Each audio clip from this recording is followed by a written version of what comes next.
Dalam nama Bapa dan Putra dan Roh Kudus. Amin. Allah Bapa yang penuh kasih, Engkaulah Allah pencipta, penebus, penyelamat manusia. Dengan kuasa-Mu Engkau mengadakan, menciptakan segala yang ada, alam semesta yang luar biasa, yang seringkali melampaui kemampuan dan kekuatan kami. Engkau menciptakan segala-galanya. Tapi pada saat yang sama Engkau menyelamatkan, menebus, dan mencintai kami secara pribadi. Bantu kami ya Bapa untuk memahami, mengalami kasih-Mu yang luar biasa itu. Demi Kristus Tuhan dan pengantara kami. Amin. Saudaraku yang terkasih dalam Kristus, masih dalam bacaan pertama kitab Nabi Yesaya, kita diingatkan sekali lagi nubuat Yesaya tentang siapa Allah kita itu. Bangsa Israel sedang dalam pembuangan, ya, berada dalam jauh, dibuang, ditelantarkan, ditinggalkan, dihancur leburkan, ya, mereka berada di tanah pembuangan. Dan itu bisa dibayangkan betapa pedih hati, miskin, susah, derita, tumpuklah. Ya, berada dalam situasi yang begitu parah dan mengerikan. Maka Yesaya tampil mau mengatakan, Aku penolong penciptamu, aku telah menolong engkau. Hai cacing Israel, hai umat Yahudi. Jangan takut, dikatakan dalam kitab Nabi Yesaya bab 41. Aku telah memegang tangan kananmu. Ya. Dan ini suatu peneguhan kepada bangsa Israel. Jangan takut. Aku pencipta, aku telah mengalahkan segala. Ya, saudaraku yang terkasih dalam Kristus, suatu harapan, suatu kerinduan, suatu yang kita dambakan.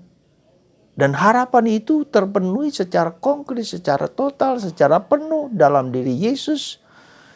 Di mana Allah sendiri, bukan nabi-nabi menggunakan orang lain, menggunakan siapa, bukan nabi, rasul atau siapapun. Tapi Allah sendiri datang kepada kita manusia untuk menyelamatkan dan menebus. Saya kira ini perlu kita garis bawahi dalam hidup kita. Ya, kita garis bawahi dalam hidup. Allah sendiri datang. Ya. Nah, dalam Natal nanti itu kita sungguh-sungguh sadar akan kenyataan itu. Kalau tidak, dan ini merupakan suatu dasar fondamen kenapa kita percaya kepada Yesus, kepada yang diwartakan Yesus, yaitu Bapa, bahwa penyelamat, penebus, Allah yang sejak semula. Ya.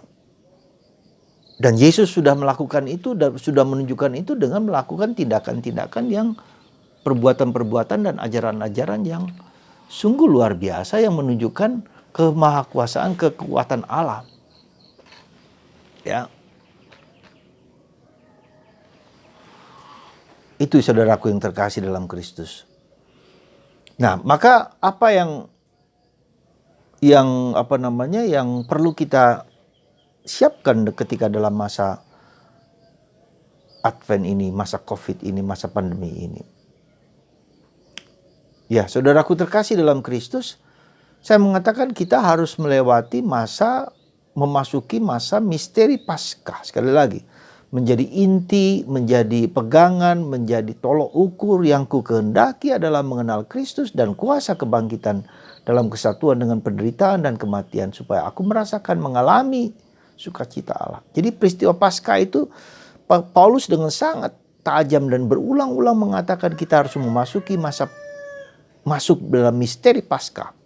Ya, sekali lagi misteri Paskah itu dari nilai-nilai memasuk itu. Ya. Nah, saudaraku yang terkasih dalam Kristus, artinya apa? Artinya karena Yesus itu adalah Allah sendiri yang dari manusia, maka kita harus mempersiapkan itu dengan baik. Mempersiapkan itu dengan baik. Nah, Yohanes diutus untuk mengingatkan itu kepada umat manusia, kepada bangsa Israel. Tapi mereka tidak mendengarkan. Yohanes Pembaptis diutus Allah juga untuk mempersiapkan jalan bagi Tuhan. Tapi tidak didengarkan. Dan Yesus pun tidak didengarkan. Nah, saudaraku yang terkasih dalam Kristus, sekali lagi tadi saya mengatakan masuk dalam misteri Paskah. Artinya apa? Artinya seperti Yohanes Pembaptis. Untuk menjadi pewarta, menjadi kabar gembira, bentara Kristus, dia harus memasuki padang gurun selama kurang lebih 30 tahunan. Hidup asketis, hidup mati raga, hidup yang sungguh-sungguh. Untuk mengenal Kristus sendiri pun dia jadi tidak mudah bagi Yohanes Pembaptis juga, ya. Lalu dia membaptis Yesus. Siapa yang nyuruh itu kalau nggak Roh Kudus?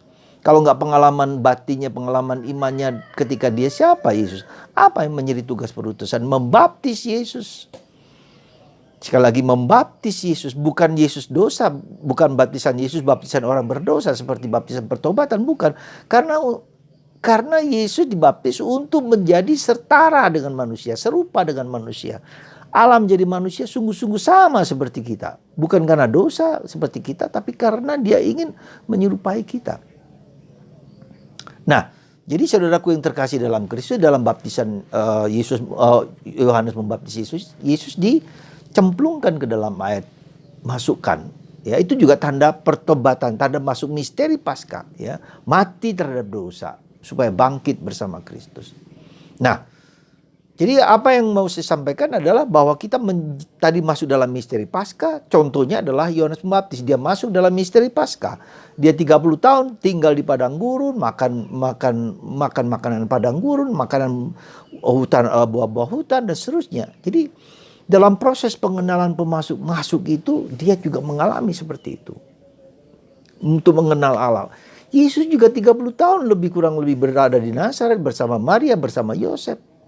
Untuk bertanya, untuk merenungkan, untuk mengalami, untuk merasakan, untuk mengerti, memahami misteri Paskah itu. Panggilan hidupnya. Ya.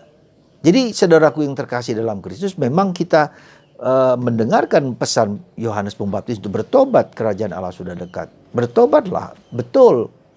Tapi pertobatan itu pertama-tama adalah diriku sendiri. Mulai dengan diriku sendiri. Kita tidak bisa menobatkan suami, tidak bisa menobatkan istri. Saya pun tidak bisa menobatkan Anda. Saya bisa berkoar, ngomong-ngomong, khotbah-khotbah dengan bertobat, tapi ketika Anda tidak tersentuh dan Anda tidak mendengarkan, juga tidak bertobat. Pertanyaan yang fundamental yang muncul dalam diri saya, berapa banyak orang yang sungguh bertobat setelah saya 32 tahun menjadi imam? Saya nggak tahu, mungkin tidak sampai 10, mungkin tidak sampai 5. Ya. Artinya sungguh-sungguh bertobat, sungguh-sungguh masuk di dalam perjumpaan, perjuangan, persatuan dengan Yesus. Bukan hanya sekedar pewartaan saja. Jadi membawa kita kepada Kristus. Jadi saudaraku yang terkasih dalam Kristus, ya seperti halnya Yohanes Pembaptis, mewartakan kabar pertobatan, Anda mendengarkan atau tidak, ya terserah Anda. Anda mempunyai hati, mempunyai pikiran, mempunyai perasaan, mempunyai keterbukaan kita untuk semakin masuk di dalam misteri 30 tahun Yesus, ya, Bunda Maria dan Yohanes Pembaptis untuk mengenal, dan hanya 3 tahun. Dan Yohanes Pembaptis juga harus dipotong penggal kepalanya. Sungguh-sungguh dipenggal ya, oleh tentara pasukan dari Herodes. Ya, tetapi itu semua kemudian apa?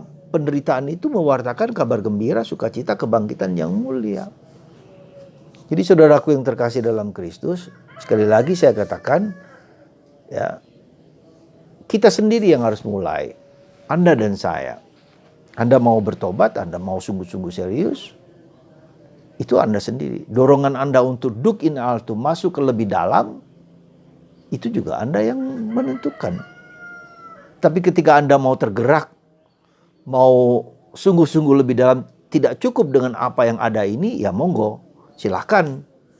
Ya, apakah kita menjadi seorang yang lumpuh, yang dibawa oleh temannya untuk bertemu dengan Yesus? Mungkin kita lumpuh, maka kita butuh teman, butuh orang-orang yang membawa kita kepada Yesus, untuk dekat bersama Yesus, untuk lebih dalam pada Yesus. Nah, Bagi Anda yang mau berminat, silakan japri ke saya untuk masuk dalam kelompok doa Corona Maria, Mahkota Maria.